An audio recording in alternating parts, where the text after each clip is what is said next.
Help பண்ணு போ உள்ள போ.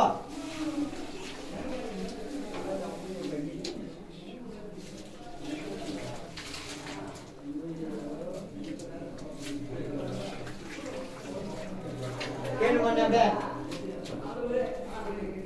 அதை விட்டுருங்க.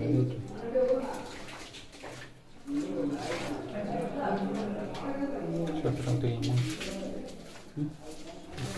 அதை சேஞ்ச் பண்ணு. சுத்தமா அவசரம் பண்ணிட்டு சுத்தமா சரி அதை கிளீனா இருக்கணும்.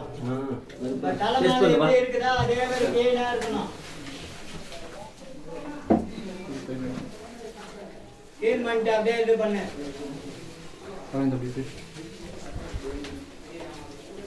போட ஹெல்ப் பண்றா தம்பிங்களா. வழியில் கேட்டா தம்பி வழியில் கேட்ட